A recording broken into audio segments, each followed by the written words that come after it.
Good morning. It is currently 6:02 on Thursday, June 4th, 2015. I'm Christiana Ellis, and I just got up.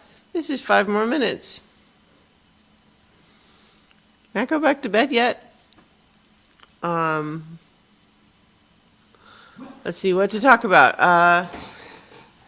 Last night we recorded our Beyond the Wall episode for Season 5, Episode 8 of Game of Thrones.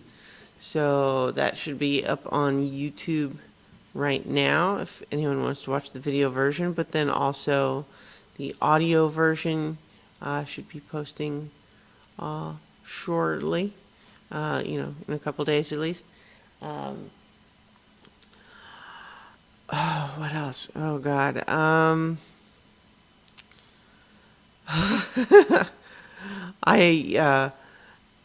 As typically happens with Beyond the Wall, we stayed, we start at 9 and we just keep on going, and so there's an element of staying up late, so I'm a little extra tired, but it's just the price I pay for such awesome Game of Thrones discussion.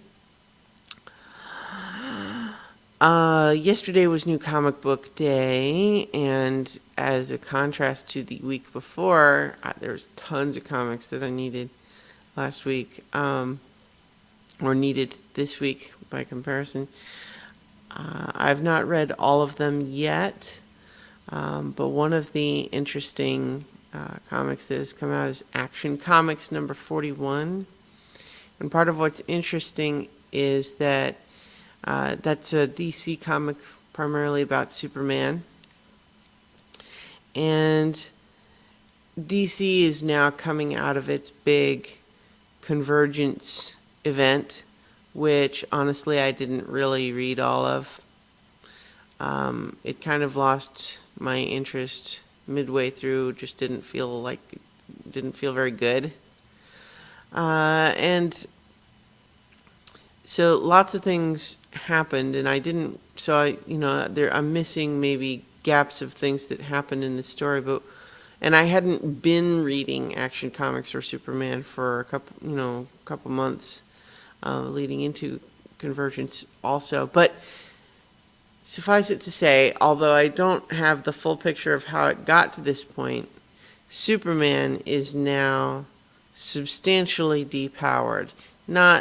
He's not like an ordinary human, but he has lost a lot of his powers. He can't fly anymore, although he can still jump several city blocks at a time. He is much weaker in terms of strength.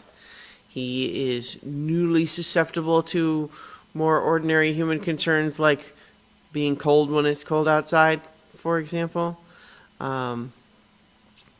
But all of that sort of thing. And in fact, his fancy Kryptonian costume rejected him because the Fortress of Solitude read him as not actually Superman because he was so changed.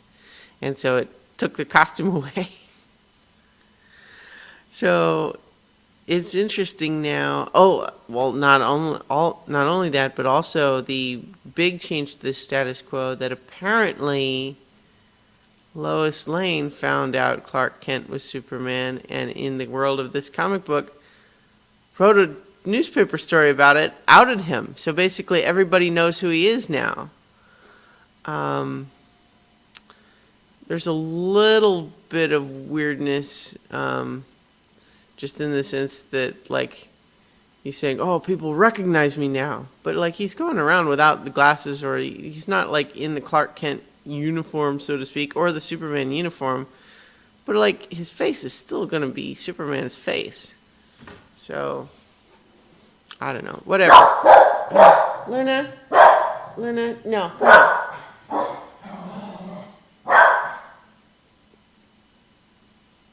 Luna, come on. Luna, no. Shh, shh, shh. Luna, calm down. No. It is too early in the morning for this.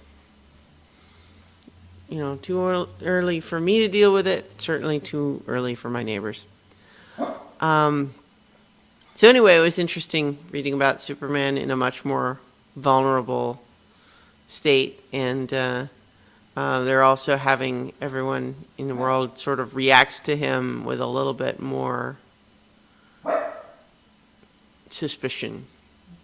And, part of that it feels less like, well, that's what would really happen, and more like, oh, this is just the new status quo they want to go with. But it was interesting. So I feel like I'll continue reading that. And without getting into it in a lengthy way, I'm still very much interested and invested in Marvel's Secret Wars event by contrast to DC's Convergence. I think it's a much more interesting telling of a superficially similar story. All right, so I think that'll do it for today. Remember, you can find all my stuff at christianaellis.com, and I'll talk to you guys tomorrow for 5 more minutes.